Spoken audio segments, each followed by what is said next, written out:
एक बेर मुस्कुरा देलूता दिलवा के हाल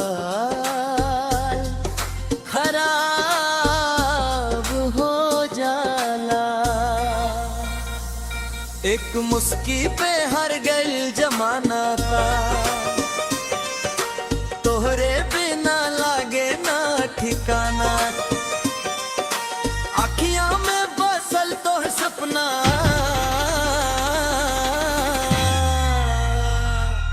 दिलवा बन गइल तोहर दीवाना।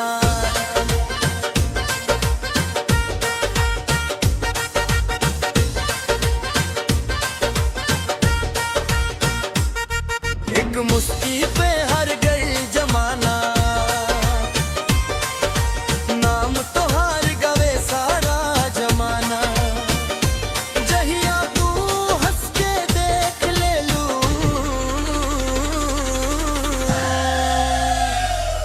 दिलवा उड़ जाला परवाना।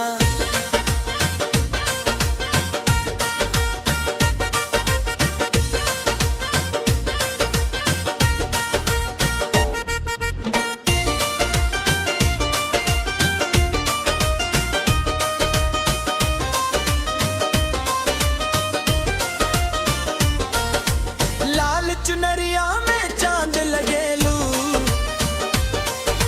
भीड़ में सबसे खास लगेलू।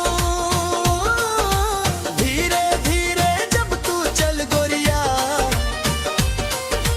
फूलन के विश्वास लगेलू। कजरारी आँखियाँ जादू चलावे, हलवा के चैन चुरा ले जावे। एक झलक खातिर दिन भर हमरा तोहार तकते रह जावे। चूड़ी के छन छन पायल के रुनझुन, दिलवा में उठे मीठ मीठ धुन। तू हंस देलू तो लगे जा मिल गइल दुनिया के सबसे बड़ सुख। एक मुस्की पे हर गइल जमाना, तोहरे बिना लागे ना ठिकाना। एक मुस्की पे हर गइल जमाना, नाम तोहार गावे सारा जमाना। जहिया तू हंस के देख ले लू,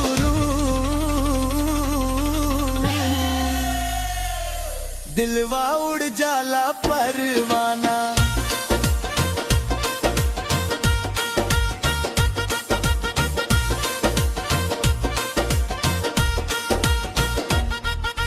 मेला में देखनी पहली दफा, दिलवा कहे बस है वफा। हजारन चेहरा सामने रहला, बाकिर तोहरे पे अट गइल नजरना। रंग बिरंगी रोशनी चमके थेरू, जैसे बरखा के पहला बूंद। सूखल दिलवा में प्यार चमक गोरे, बात में मीठा से इतना। जैसे मिश्री घुल वो सपना, एक बेर कहाल बा बोल देलू, पूरा दिन बन जाला अपना।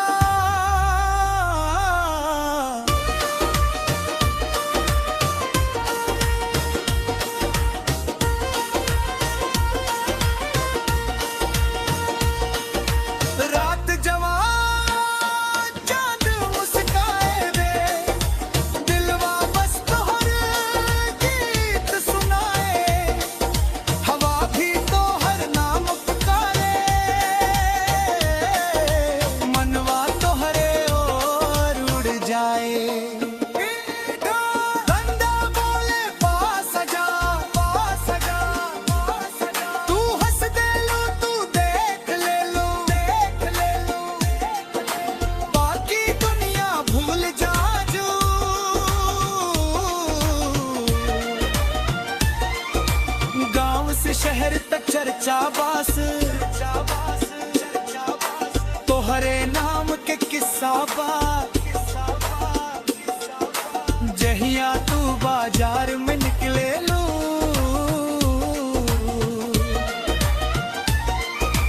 रुक जाला हर रास्ता बा दिलवा के रानी बन गईलू सपना के कहानी बन गईलू तोहरे बिना सब सुनाला गईलू जीवन के रवानी बन गईलू हर दुआ में नाम तोहार हो हर खुशी में साथ तोहार हो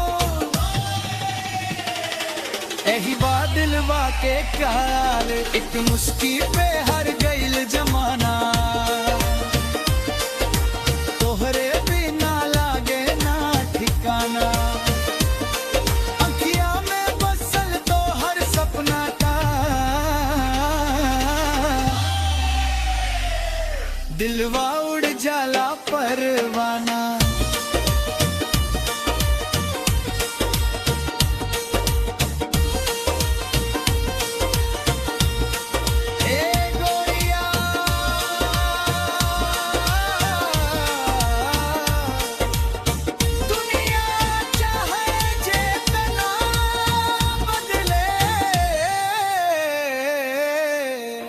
बाकिर तोहर मुस्कान देख के दिलवा हो जो हार जाला एक मुस्की पे हर गईल जमाना तोहरे बिना लागे ना ठिकाना